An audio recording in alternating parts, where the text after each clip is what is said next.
طيب لا إله إلا الله محمد رسول الله صلى الله عليه وعلى آله وصحبه وبارك وسلم.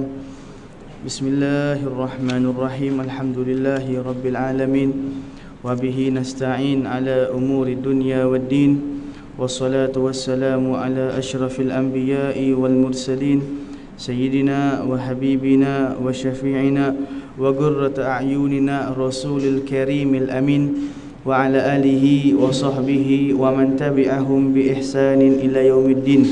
اللهم صل وسلم على سيدنا محمد نورك الساري ومدادك الجاري واجمعنا به في كل أطوارنا وعلى آله وصحبه يا نور.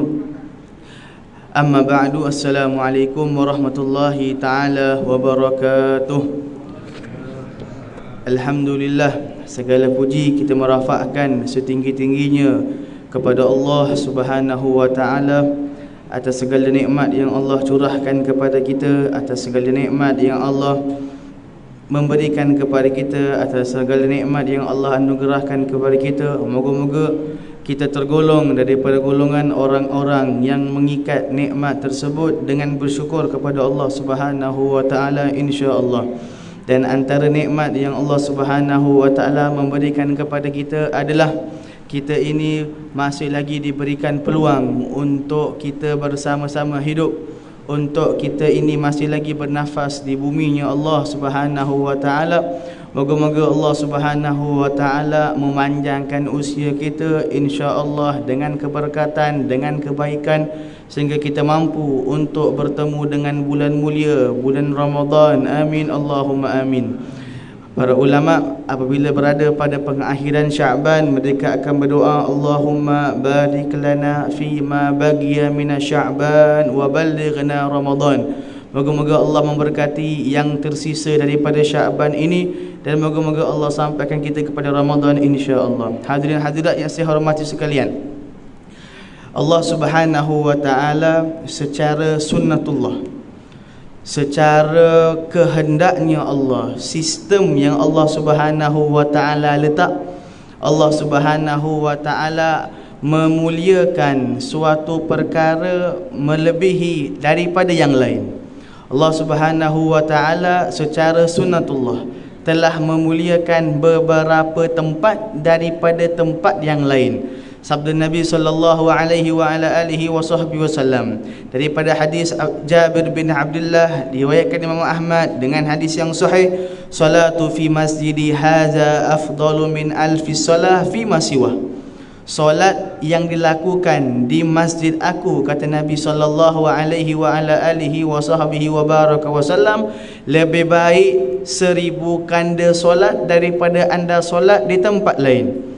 Kemuliaan yang Allah berikan khusus kepada masjid Nabi sallallahu alaihi wa ala alihi wasallam yang tak diberikan pada tempat-tempat yang lain. Kemudian sambung Nabi sallallahu alaihi wa ala alihi wasallam, illa Masjidil Haram, kecuali kemuliaan tersebut tidak mampu untuk menyamai kemuliaan yang Allah berikan kepada Masjidil Haram. Wa salatu fi Masjidil Harami afdalu bin mi'ati alfi salah fi ma siwa. Dan solat di Masjidil Haram itu lebih hebat, lebih bagus, 100,000 kali ganda lagi bagus daripada solat pada tempat yang lain. Bermakna Allah Subhanahu wa ta'ala memberikan kelebihan pada suatu tempat yang Allah tak berikan pada tempat yang lain. Bukankah Masjidin Nur atau surah An-Nur ini juga merupakan rumah daripada rumahnya Allah Subhanahu wa ta'ala? Tapi adakah mendapat kelebihan seperti Masjidil Haram? Tidak. Seperti Mekah? Tidak. Kenapa? Yang memberikan khususiyah adalah Allah Subhanahu wa ta'ala. Begitu juga Allah Subhanahu wa ta'ala ada memuliakan segolongan orang melebihi yang lain. Kata Allah Subhanahu wa ta'ala, tilka rusulu faddalna ba'duhum ala ba'd. Dan daripada kalangan Nabi itu ada yang kami muliakan sebahagian daripada mereka lebih daripada yang lain. Para anbiya lebih mulia daripada kita. Daripada kalangan para anbiya sendiri, ada daripada kalangan mereka yang lebih mulia daripada yang lain. Pilihannya siapa? Allah Subhanahu wa ta'ala. Seperti mana tempat ada kemuliaannya yang berbeza-beza, makhluk ada kemuliaannya yang berbeza-beza, begitu juga ada satu waktu yang Allah Subhanahu wa ta'ala memuliakan melebihi yang lain. Kita akan masuk kepada bulan Ramadan, bulan yang Allah Subhanahu wa ta'ala memuliakannya, bulan yang Allah Subhanahu wa ta'ala mengistimewakannya, bulan yang Allah Subhanahu wa ta'ala meninggikan kedudukannya melebihi daripada bulan-bulan yang lain. Cukup untuk melihat kepada ketinggian, cukup untuk melihat kepada kemuliaan, cukup untuk melihat betapa bagusnya, tingginya kedudukan Ramadan apabila Nabi Muhammad sallallahu alaihi wasallam, Nabi Muhammad sallallahu alaihi wasallam, apabila beliau itu begitu ingin untuk bertemu dengan Ramadan, Nabi berdoa 2 bulan sebelum. Di bulan Rajab lagi Nabi SAW, kerana keinginannya untuk bertemu dengan Ramadan, kecintaannya kepada Ramadan yang disimpan oleh Allah dengan pelbagai keistimewaan, pengampunan, pelbagai macam anugerah. Nabi berdoa pada bulan Rajab, Allahumma barik lana fi Rajabi wa Sya'ban wa ballighna Ramadan. Ya Allah, berkatilah kami di bulan Rajab. Di Rajab lagi Nabi dah doa, ya Allah, berkatilah umur aku, ibadah aku, dan juga dekat bulan Sya'ban, dan sampaikanlah kami di bulan Ramadan. Kalau tidak ada fadail lain tentang bulan Ramadan kecuali doa Nabi SAW ini, cukup untuk menunjukkan kemuliaan Ramadan, yang mana Nabi Muhammad SAW yang kedudukannya tinggi ingin berjumpa dengan bulan Ramadan. La ilaha illallah Muhammadur Rasulullah sallallahu alaihi wa ala alihi wa sahbihi wa baraka wasallam.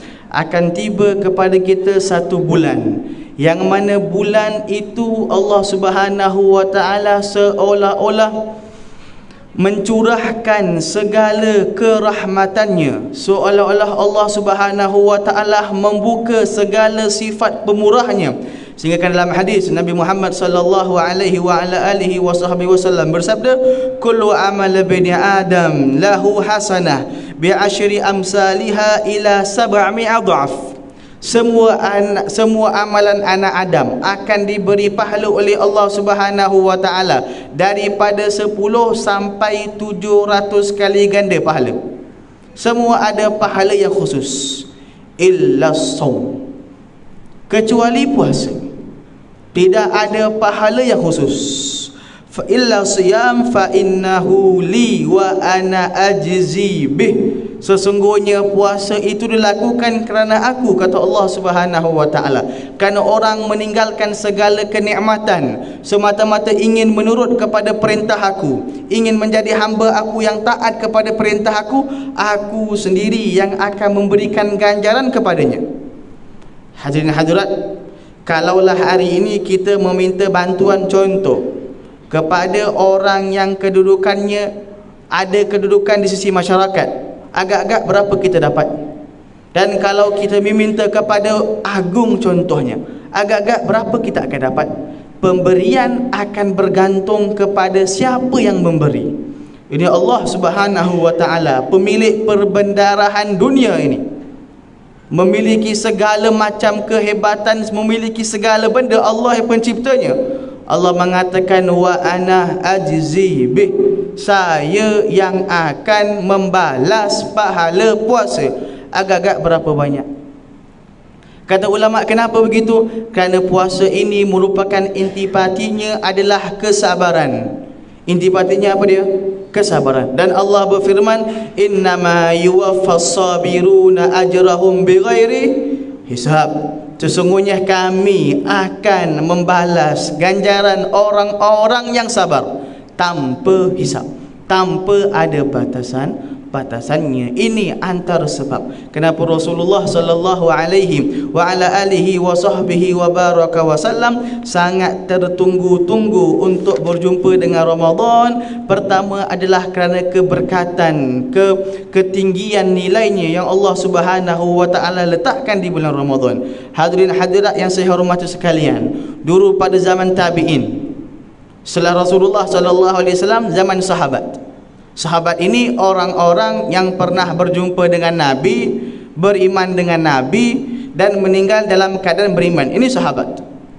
Datang setelah tersebut dinamakan tabi'in, yang mengikuti pada zaman tabi'in, pada zaman sahabat, sehingga pada beberapa kurun yang lepas mereka mengatakan tahun kami semuanya Ramadan. Tahun kami semuanya Ramadan. Bagaimana? Kerana setelah atau 6 bulan sebelum berjumpa dengan Ramadan, kami dah meminta kepada Allah, ya Allah sampaikanlah kami kepada Ramadan, ya Allah panjangkanlah umur kami, ya Allah jadikanlah kami orang yang akan menjalani Ramadan.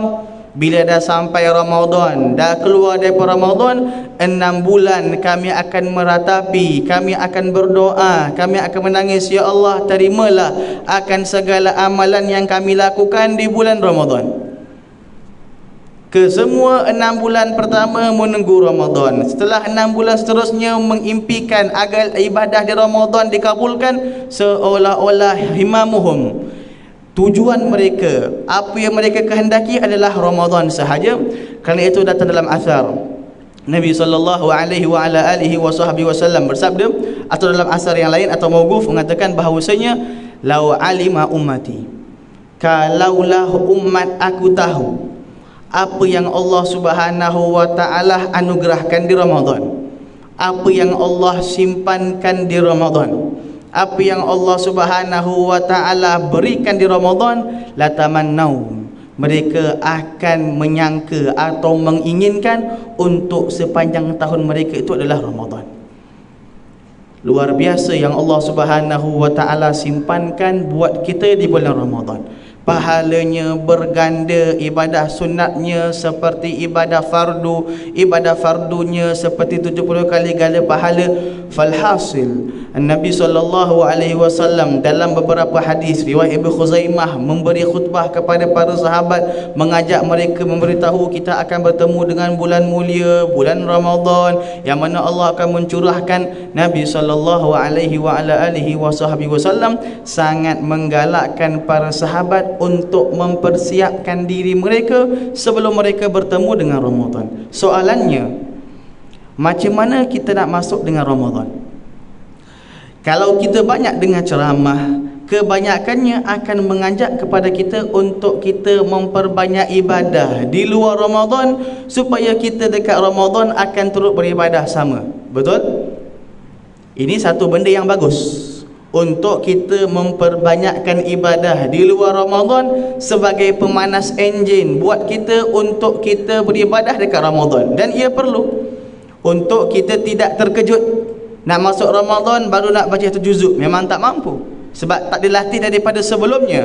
Maka sebelum masuk Ramadan, kita ada lagi beberapa hari ini, basahkan lidah kita dengan ibadah kepada Allah, dengan zikir kepada Allah, membaca Al-Quran, ringankan tubuh kita untuk melakukan solat sunat ba'diyah, solat sunat qobliyah, solat sunat witir, qiyamul lail, supaya terbiasa kehidupan kita, badan kita. Masuk Ramadan kita tak terkejut, malah kita bersedia.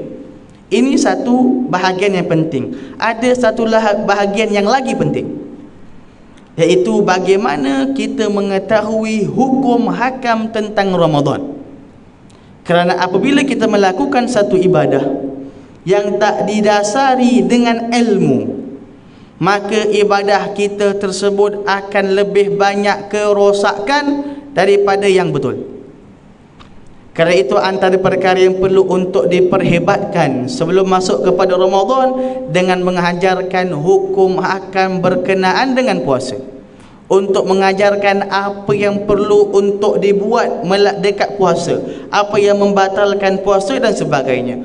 Antara perkara yang sangat muhim, yang sangat perlu untuk kita mengambil berat adalah, ini banyak berlaku dan banyak tersebar. Saya berikan satu contoh. Antara contohnya adalah, ramai yang mengatakan bahawasanya kalaulah sedang azan fajar sedang berkumandang dan ada makanan di mulut kita, mereka mengatakan boleh untuk kita menelan makanan tersebut, tidak menjadi masalah. Apa dalilnya? Kerana ketika mana Sayyidina Bilal bin Rabah memberi azan, Nabi mengatakan sempurnakanlah makanan kamu. Adakah pendapat ini betul? Ini hadis sahih riwayat Imam Muslim. Hakikatnya apabila ingin mengeluarkan hukum, bukan sekadar satu hadis. Karena itu kita tidak boleh menjadi mujtahid yang mengeluarkan hukum dengan baca satu hadis, tapi melihat kepada para ulama. Ulama mengatakan tidak betul. Karena apabila kita melihat kepada zaman Nabi SAW, ada perbezaan siapa yang azan ketika sahur dan siapa yang azan ketika terbitnya fajar. Sayyidina Bilal radhiyallahu taala anhu, waktu azan beliau ketika Ramadan adalah bukan ketika terbitnya fajar, tapi azan pada pertengah malam untuk mengejutkan orang untuk bangun sahur, mengejutkan orang untuk qiyamul lail. Adapun yang azan ketika fajar adalah Abdullah bin Ummi Maktum. Jadi hadis yang mengatakan bahawasanya kalau dengar Bilal azan ada makanan pada mulutmu, telanlah, itu bermakna ketika apa nama dia? Ketika sahur, bukan ketika azannya subuh. Ini antara benda yang perlu untuk kita menitik beratkan. Apakah hukum memakai suntikan ketika puasa? Apakah hukum memakai inhaler? Apakah hukum merasa makanan? Ini semua perlu untuk kita mempelajari, supaya sebelum kita masuk di bulan Ramadan, kita telah memiliki ilmu yang kuat sehingga Ramadan kita menjadi Ramadan yang bermakna. La ilaha illallah Muhammadur Rasulullah sallallahu alaihi wasallam. Hadirin hadirat yang saya hormati sekalian, Allah Subhanahu wa taala menunjukkan kasihnya kepada manusia dengan memberikan kepada kita ibadah puasa. Kasihnya macam mana hadirin? Orang yang dekat dengan Allah Subhanahu wa taala adalah orang-orang yang memiliki ketakwaan yang tinggi kepada Allah Subhanahu wa taala. Dan Allah memberi jaminan kepada mereka-mereka yang berpuasa, dengan sebenar-benar puasa anda akan meraih ketakwaan. Ini jaminan bukan daripada saya, bukan daripada fulan wala fantan, tapi ini jaminannya daripada Allah Subhanahu wa taala. Allah berfirman, kutiba alaikumus siyamu kama kutiba lil ladzina min qablikum la'allakum tattaqun. Telah difardukan kepada kamu puasa seperti mana difardukan kepada umat-umat yang terdahulu. Apa natijahnya kalau anda berpuasa dengan sebenar? La'allakum tattaqun. Kamu akan digolongkan oleh Allah Subhanahu wa taala dalam golongan orang yang bertakwa. Allah seolah-olah mengatakan, ini madrasah yang saya bina, madrasah Ramadan. Kamu masuk melakukan apa yang aku suruh dengan sebagainya, aku bagi garanti kepada anda, anda akan keluar menjadi orang-orang yang bertakwa. Tapi puasa yang macam mana? Kata para ulama, a'ifus siyam, jagalah kamu akan puasa. Fa innal laysa siyama minat ta'ami wala syarab.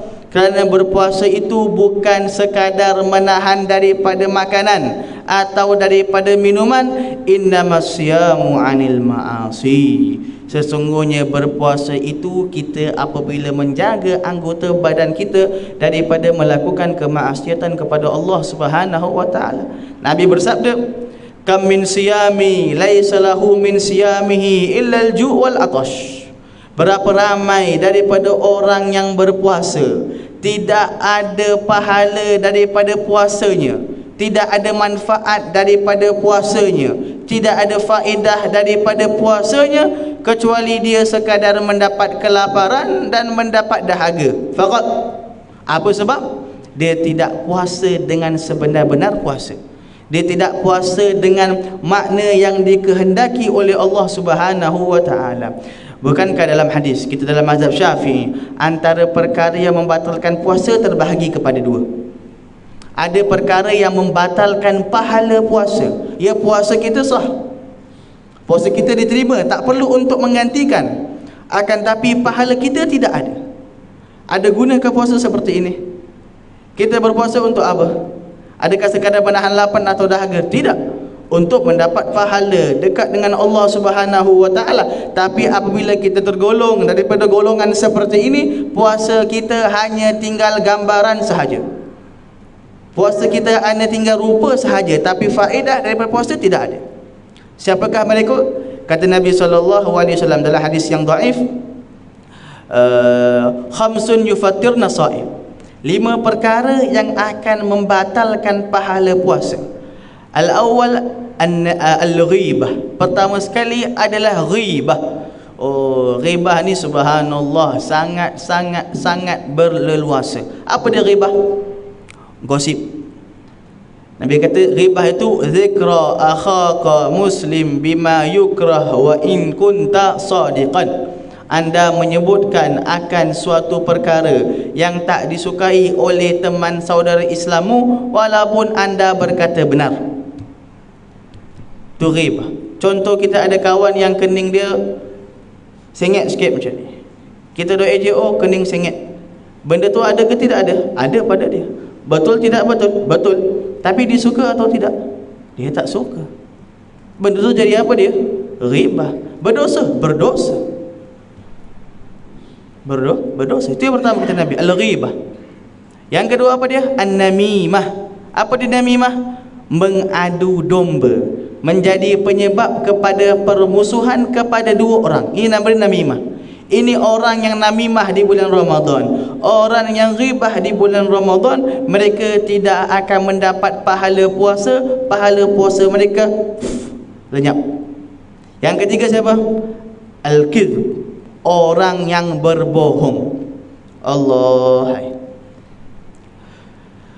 Ramai terpedaya dengan istilah bohong sunat. Dekat mana ni? On the way. Dan lain-lain lagi. Banyak contoh dia. Apakah atau wujudkah makna bohong sunat dalam Islam? Tidak. Dalam Islam kita tidak diperbolehkan berbohong dalam apa keadaan sekalipun kecuali 3 keadaan ini sahaja. Pertama kata Nabi SAW ketika dalam peperangan, khida'. Yang kedua adalah ketika anda ingin untuk membaikkan kedua orang. Ada 2 orang bermusuhan. Anda mengatakan, oh si fulan ini sebenarnya dia salah faham dia memuji kepada engkau, dia kata baik kepada engkau. Dia tak cakap pun. Pergi kepada si fulan, dia hanya memuji kepada engkau. Kita mengatakan suatu benda yang tak diperkatakan dengan untuk menyatukan kedua orang. Itu diperbolehkan? Boleh. Yang ketiga adalah perkataan yang tidak betul dikeluarkan oleh suami untuk menyedapkan hati isterinya, atau isterinya dia tidak berkata benar untuk menyedapkan hati suaminya. Contoh, isteri masak nasi goreng, kita rasa masin, kita kata apa? Allah sedapnya. Tipu tak tipu? Ya tipu. Tapi diperbolehkan? Ya boleh, untuk menjaga hati isteri. Ini 3 tipu sahaja atau bercakap tidak betul yang diperbolehkan dalam Islam. Selain daripada sebut diboleh? Tidak boleh. Kata Nabi SAW, orang yang berbohong di bulan Ramadan dia tidak akan mendapat pahalanya. Khamsun yufattirna shaim, al-ghibah wan namimah wal kizib wa yaminul kazib. Dan juga orang yang bersumpah palsu. Yang kelima adalah wan nadhru bisyahwah. Ini kena hati-hati. Melihat suatu benda dengan bersyahwah. Kita di bulan Ramadan ada bazar Ramadan dan sebagainya. Ketika kita masuk kepada bazar Ramadan, jaga pandangan kita. Ketika kita masuk kepada bulan Ramadan, jaga penglihatan kita. Jangan sampai kita tergolong daripada golongan orang-orang yang dah penat puasa daripada pagi sampai petang hanya kerana kita masuk di bazar Ramadan, ingin membeli makanan, terlihat kepada perempuan yang tidak menutup aurat dan sebagainya, terbatal kepada dosa kita. Ini perkara-perkara yang menghalang untuk seseorang tersebut dia itu mendapat ketakwaan yang Allah janjikan di bulan puasa. La ilaha illallah Muhammadur Rasulullah sallallahu alaihi wa ala alihi wa sahbihi wa baraka wasallam. Hadirat yang saya hormati sekalian, Nabi sallallahu alaihi wa ala alihi wa sahbihi wa baraka wasallam mengajarkan kepada kita satu doa, yang mana doa ni boleh untuk kita bacakan di bulan Ramadan atau di luar daripada bulan Ramadan, untuk menjadikan kita ini tergolong daripada golongan orang-orang yang benar-benar mendapat Ramadan. Kata Nabi sallallahu alaihi wa ala alihi wasallam, Allahumma sallimni ila Ramadan wa sallim li Ramadan wa tasallamhu minni mutaqabbala. Wahai Allah, sampaikanlah atau selamatkanlah kami kepada Ramadan dan selamatkanlah Ramadan daripada kami atau kepada kami, dan terimalah kepada kami akan ibadah kami di Ramadan dengan kabul di sisi Engkau Subhanahu wa ta'ala. Kerana rahsia kabul ini tidak ada seorang pun yang tahu. Kita boleh ibadah, ya boleh ibadah, dah solat, tapi kabul atau tidak, siapa yang tahu? Tidak ada orang yang tahu. Jadi kita meminta kepada Allah Subhanahu wa ta'ala, wa tasallamahu minni mutaqabbalah, la ilaha illallah Muhammadur Rasulullah sallallahu alaihi wasallam. Dalam asar ada menceritakan tentang kelebihan Ramadan. Hadis ini riwayat Imam Ahmad atau beberapa asar lain. Ada beritahu ada dua orang yang mana mereka ini berjihad sama-sama. Mereka ini melakukan ibadah sama-sama, melakukan semua ketaatan sama-sama. Allahumma seorang itu meninggal terlebih dahulu di peperangan.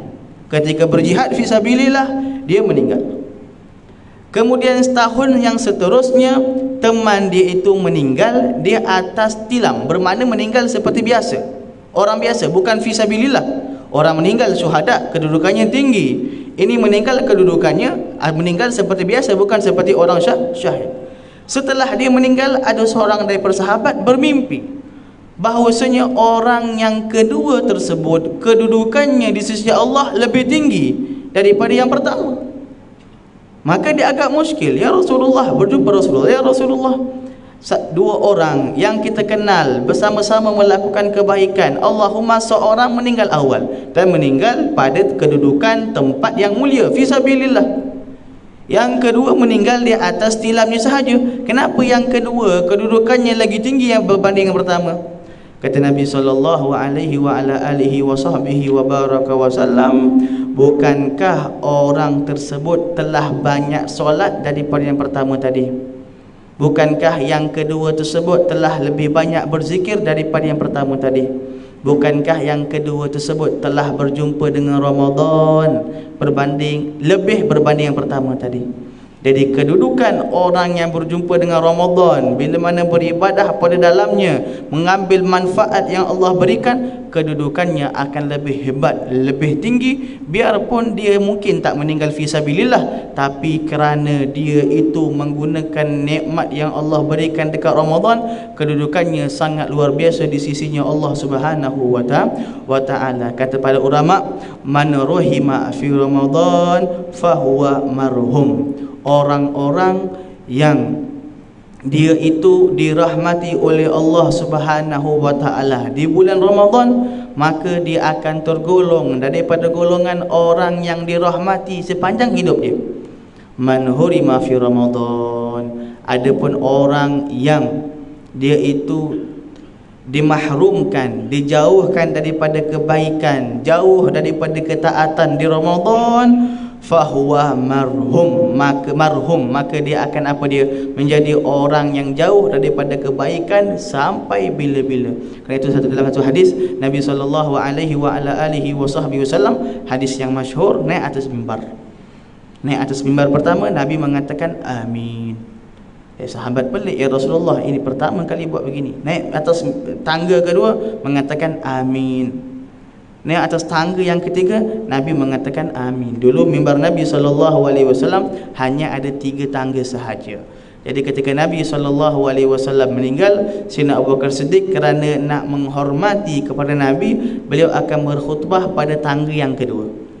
Datang Sayyidina Umar ingin untuk menghormati lagi, akan dia berkhutbah pada tangga yang pertama. Hakaza adab yang para sahabat radhiyallahu taala anhum ajmain.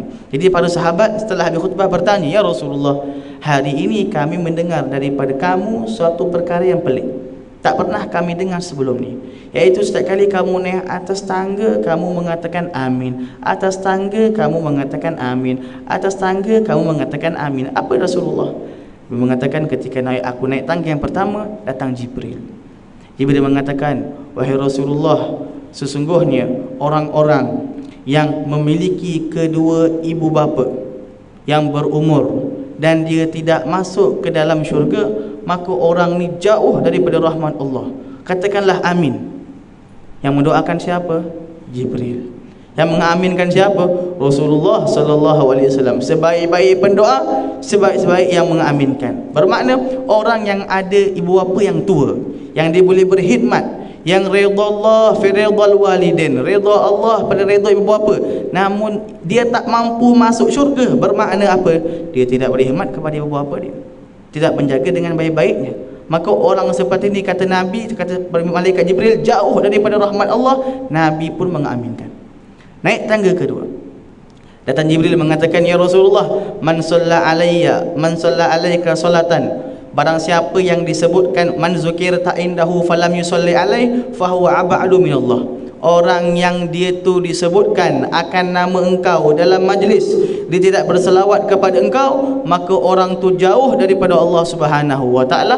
Berkatalah amin. Maka Nabi pun mengatakan apa dia? Amin. Sebab itu kita bila mana mendengar Nabi Muhammad sallallahu alaihi wasallam, maka kita hendaklah berselawat. Kata Nabi, al-bakhil, orang yang paling bakhil, man zukirtu indahu falam yusalli alaih, orang yang aku ni disebutkan di sisi dia, dia tidak akan berselawat kepada aku. Ini orang bakhil. Ulama bahaskan kenapa bakhil. Kenapa kalau kita tak selawat dinamakan sebagai bakhil? Apa sebab dia? Pemahaman yang kita biasa faham, bakhil ini adalah apabila kita ni kedekut memberikan kepada orang lain. Betul? Orang meminta, kita tak beri, itu bakhil. Ulama kata orang yang tak selawat kepada Nabi, bila disebutkan nama tu lagi teruk bakhil. Apa sebab? Sebab dia bukan bakhil kepada orang, bukan kedekut kepada orang, dia kedekut kepada diri dia sendiri. Bila-bila disebut akan nama Nabi Muhammad sallallahu alaihi wasallam, kita berselawat, Allah memberikan kepada kita 10 rahmat, tapi kita tak mahu, hanya sebab tidak mahu selawat. Bukankah ini kedekut pada dirinya sendiri? Maka seburuk-buruk orang kedekut apabila disebutkan nama Nabi Muhammad sallallahu alaihi wasallam tidak selawat kepada Nabi. Tangga ketiga, malaikat Jibril mengatakan, man adraka Ramadan, orang yang berjumpa dengan Ramadan, dia keluar daripada Ramadan dalam keadaan tak diampunkan dosa, maka orang ni jauh daripada Allah Subhanahu wa taala. Katalah amin ya Rasulullah. Maka Nabi pun mengatakan amin. Doa ni daripada malaikat Jibril diaminkan oleh Rasulullah sallallahu alaihi wasallam. Kenapa? Kerana dekat malam Ramadan ditercurah pelbagai nafahat anugerah daripada Allah Subhanahu wa taala. Yang kita perlu adalah sekadar apa nama dia, membentangkan diri kita masuk menyilap dari rahmat Allah dengan menangis kepada Allah. Cuba untuk tarawih 20 rakaat, membanyakkan membaca Al-Quran. Jangan sibuk cakap pasal orang, jangan tengok gosip sana gosip sini. Kalau boleh tutup handphone, boleh uninstall Facebook ke Twitter ke apa ke yang takkan mengganggu kita daripada fokus, buat. Mungkin anda rasa kita nak raya nanti, biar habis Ramadan anda fokus betul-betul mendapat anugerah. Kemudian kalau boleh anda takkan, bila anda merasakan kelazatan nikmat tersebut, anda mungkin takkan buka Facebook lagi. Jadi kita cuba untuk apa nama dia, untuk menjadikan Ramadan tersebut Ramadan yang terbaik, dengan kita tidak leka dengan orang, tapi kita leka dengan diri kita sendiri, memperbaiki diri kita sendiri. Insya-Allah. Ada azan? Okey, tamam, kita azan dulu.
Asyhadu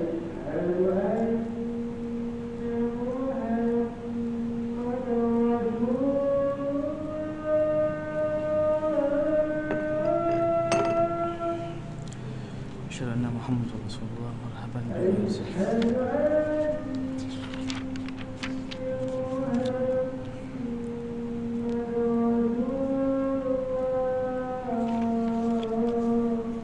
Asyhadu anna Muhammadar Rasulullah.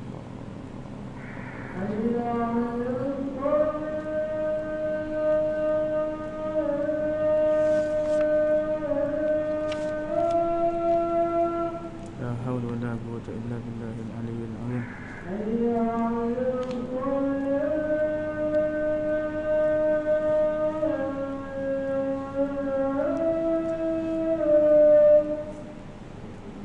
La haula wala quwwata illa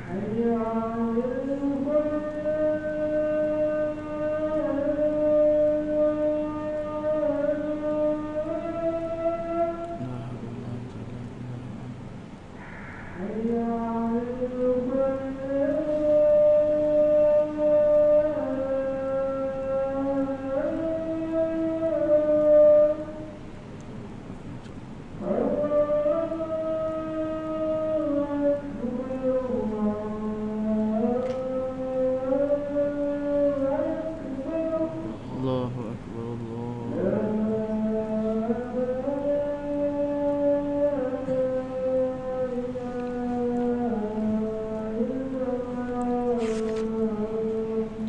La ilaha illallah Muhammadur Rasulullah. Allahumma salli ala sayyidina Muhammad wa ala alihi.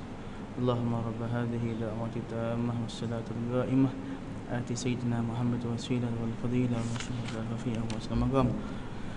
Ya Rahman Rahim, ya Rabbi fil ladhi, ya Rabbi fil ladhi, ya Rabbi fil ladhi, ya Rasulullah wa ala alihi sallallahu alaihi wasallam. Alhamdulillah rabbil alamin. Jadi insyaallah secara kesimpulannya, hadirin hadirat yang saya hormati sekalian, hendaklah kita masuk dalam Ramadan, bulan yang Allah berikan segala anugerah, dalam keadaan kita telah memperelokkan hubungan kita dengan Allah Subhanahu wa taala, pemberi segala nikmat, iaitu dengan kita bertaubat kepada Allah Subhanahu wa taala, kembalikan diri kita kepada Allah Subhanahu wa taala, memohon kepada Allah Subhanahu wa taala semoga Allah menghapuskan segala dosa kita, Allah mempersiapkan hati kita sehingga kita masuk kepada Ramadan dalam keadaan kita dengan Tuhannya Ramadan, dengan Allah Subhanahu wa taala telah menjadi elok, menjadikan kita ini berkeahlian untuk mendapat anugerah daripada Allah Subhanahu wa taala. Kata ulama, malam pertama Ramadan itu antara malam yang sangat-sangat istimewa. Malam pertama Ramadan antara malam yang sangat-sangat luar biasa hebatnya, dipanggil sebagai Lailatul Nadhrah, malam pandangan daripada Allah Subhanahu wa taala. Man nadarallahu ilaih, barang siapa yang dipandang oleh Allah, dicurahkan rahmat oleh Allah pada malam pertama Ramadan, lam yu'adzibuhu abada, dia tidak akan diazab oleh Allah Subhanahu wa taala setelah tersebut. Jadi kita mempersiapkan diri kita dengan bertaubat, dengan memperelokkan diri kita bertaubat, membaiki hubungan kita dengan Allah Subhanahu wa taala sehingga kita sampai pada bulan Ramadan, dan pada malam pertama Ramadan dan juga lain-lain kita menghidupkan dengan ketaatan kepada Allah dan tinggalkan maksiat. Tinggalkan maksiat ini merupakan ketaatan yang paling hebat. Moga-moga kita mendapat pandangan daripada Allah Subhanahu wa taala tersebut insya-Allah. Jadi kita mengangkat tangan, kita berdoa kepada Allah Subhanahu wa taala, ya Allah, panjangkanlah umur kami, berkatilah kepada kami sehingga mana kami mampu untuk mengharungi Ramadan dengan sebenar-benar pengharungan, ya Arhamar Rahimin. Ya Allah, golongkanlah kami daripada golongan orang-orang yang masuk dalam Ramadan dan keluar daripada Ramadan dengan diampunkan segala dosa, dibasuh segala kesalahan, sehingga kami keluar daripada Ramadan menjadi atau mendapat anugerah-Mu yang agung, iaitu ketakwaan yang Kau janjikan, ya Arhamar Rahimin. Ya Allah, jagalah kami, lindungilah kami daripada melakukan perkara-perkara yang mendapat kemurkaan-Mu di luar Ramadan, dalam Ramadan dan sepanjang hidup kami, ya Arhamar Rahimin. Ya Allah, kuat kuatkanlah iman kami. Ya Allah, berikanlah kepada kami kemanisan ketika mana melakukan ketaatan, dan berikanlah kepada kami kepahitan dan kebencian kepada kemaksiatan dan ketika hendak melakukan kemaksiatan. Ya Arhamar Rahimin. Ya Allah, berilah kepada kami taufik untuk melakukan ketaatan kepadamu ya Arhamar Rahimin. Wassallallahu ala sayyidina Muhammad wa ala alihi wa sahbihi wasallam. Walhamdulillahi rabbil alamin. Wal afu minkum. Assalamualaikum warahmatullahi taala wabarakatuh.